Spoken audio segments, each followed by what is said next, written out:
Oh, brother, it's about to go down. Now, of course, I'm not exactly talking about the stock market. Yes, it could absolutely crash from here, or it could absolutely bounce from here. What I'm saying is it's about to go down, as I mean we're about to find out, because Jerome Powell, Friday, 10 a.m. Eastern, is going to take the stage at Jackson Hole Symposium and let the world know what in the world is going down. So in this video, I'm going to be letting you know all the details that are important. I want to break it all down for you so we're all a little bit more comfortable heading into the end of this week, obviously heading into the Jerome Powell speech. And man, oh man, is this packed full of drama. Folks, before we get into the details, I need you to know that I don't have a crystal ball. If I could tell you right now, are we going to rip to kingdom come or fell to the depths of Valhalla, I would let you know, but I don't. What I can tell you is we are basically kind of like a spring. We're getting a lot of built up energy, a lot of potential energy, and tomorrow it's going to turn into kinetic energy, as in we're going to get a big move. And if you can catch it, if you could be on the right side of the trend, you're going to make some good dinero. So before we get into all the details, if you enjoy these type of market breakdowns, don't forget to like, subscribe, turn on your notifications, tell your dog about it. With that being said, let's rock.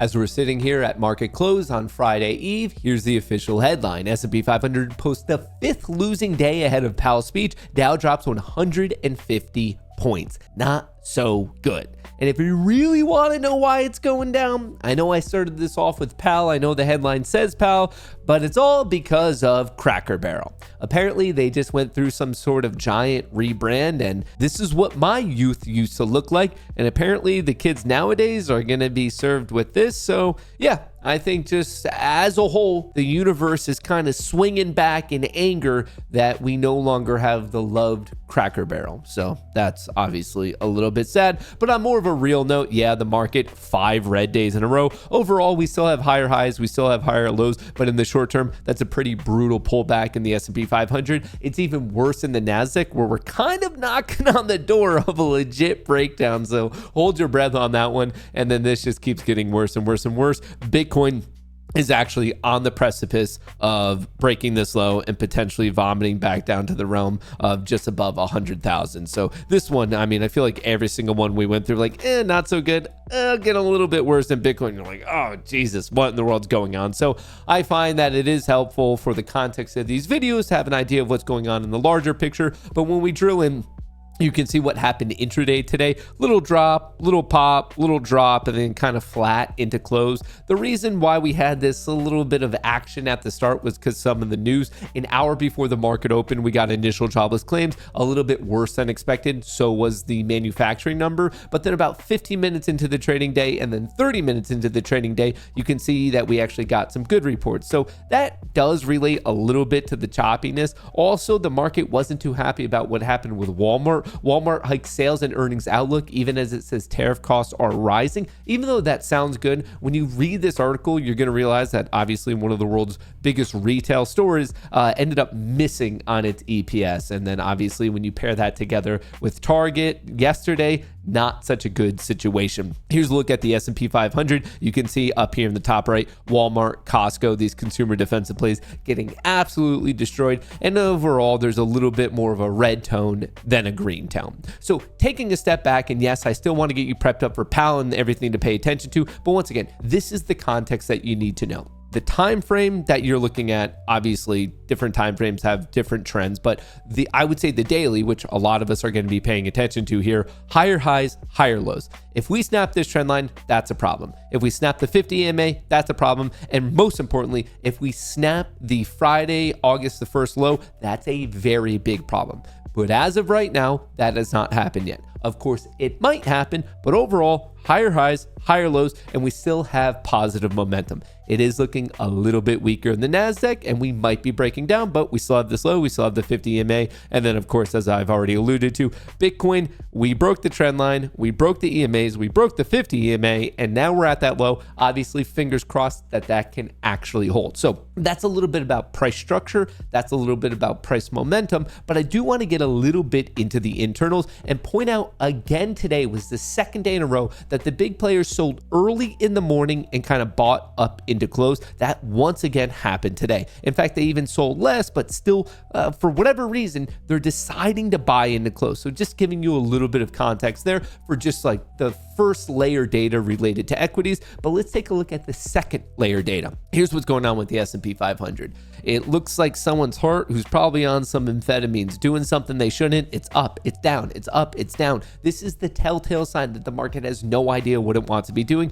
Nasdaq a little bit more clearly weak, as we're seeing in price structure, and then specific to the Mag 7, sold off, kind of went flat for the rest of the day. A little bit of a curl up like we saw the large players doing, but overall slightly more bearish than bullish. And then if you look at what's going on with crypto, it also has no idea what it wants to do. Flat, sold all day, and then for some reason at 2 p.m. just started spiking into close. So right now, I would say that all the data is mostly confusing as it relates to options, and some of it is maybe a little bit more bearish leaning. And then when you pair that together with the confusing kind of bearish leaning of the price action, as in price structure, price momentum, that's the whole picture. Right now, I would say in the short term, we are very, very confused, leaning a little bit bearish, but really what's going to happen is we're going to find out tomorrow. Like, it's all going down tomorrow. But the one thing as we're heading into tomorrow, I have another piece of options data for you.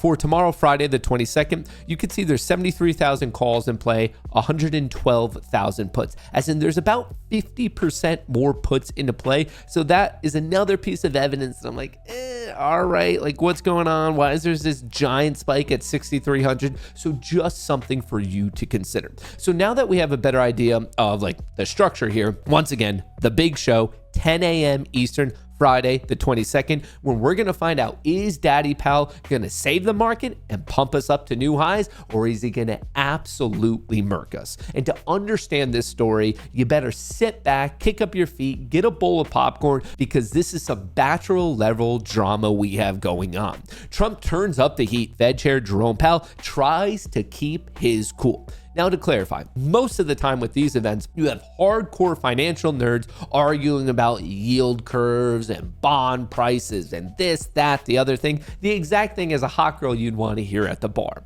And that's normally the conversation when they're running on about these numbers. This time around, it is honestly the hottest talk in town. Kansas City feds show hesitation about widely expected September rate cut. Every single day that's passed since Wednesday of last week, the odds of a rate cut are going down and down and down. Tuesday of last week, a week and a half ago, there was pretty much a 97% chance of a rate cut of 25 bips. And then the other odds, the other 3% of the bucket, was a 50 bips rate cut. As in, we were sure we were getting a rate cut. We just didn't know how big. And then Thursday with the PPI report, the odds kind of got a little messed up. And then every single day of this week, one Fed member saying this, that, or the other thing, and all of a sudden, there's a 26% chance that we're not getting a rate cut at all. And to understand how we got here to where the entire global economy is confused about what in the world is going on with the US, you do have to rewind a little bit to earlier in this year. I think he is a very stupid person, actually. Powell is a very average mentally person. So kind of started there, and then, of course, the drama gets picked up. Here's how the Fed's renovation budget ballooned to $2.5 billion. If you paid attention to this little sub-narrative, you know that they were using this to potentially try to get rid of Powell. And then that led to yesterday when we found out that Trump has $104 million in bonds himself. Trump has snapped up more than $100 million in bonds since taking office. And obviously, when it relates to local governments, school boards, gas districts, and also individual companies, of course, that's going to be very impacted by the Fed fund rate. And then that led to this story that's just coming out. DOJ urges Fed's Powell to remove Cook as probe gets underway. This is a full-on, just absolute crazy situation, leading to Powell looking like this as he's going to Jackson Hole. This looks like a guy who wants nothing to do with his life. So obviously, this leads us to a pretty interesting crossroads. Does he hate his life enough to just cave in, cut rates, and balloon everything? Or does he hate his life so much that he's like, I'm just gonna burn it down with me, and you ain't getting a rate cut? Obviously, Time will tell, but you better get ready. As I was prepping for this video, I found this from Polymarket that bets are coming in like no other, that there might not be a rate cut. No change whatsoever, now has a 42% chance, and it's just been spiking over the past week and a half. A week ago, I would have sworn we were getting a rate cut, and right now, this is gonna be absolutely wild. I should clarify that we're gonna find out about the rate cut situation in mid-September, but really the meeting tomorrow is what a lot of traders are using to try to get an understanding of this. So the decision's not going to be made tomorrow, but a lot of people are assuming that Jerome Powell, the chairman of the Fed, and really all the voting FOMC members are going to kind of telegraph the way that they want to vote. And understand that this isn't just something to watch. This isn't just something to wow, like, oh, that's like a lot of drama. This impacts all of us. Consumer resilience at risk from tariff-induced price increases. Across the board, this is going to impact all of us, not just in the US, really, truly, globally. So even though I'm having a little bit of fun in this video, I guess it's one of those things that I might as well smile instead of cry, because holy cow, how do we get ourselves into this situation?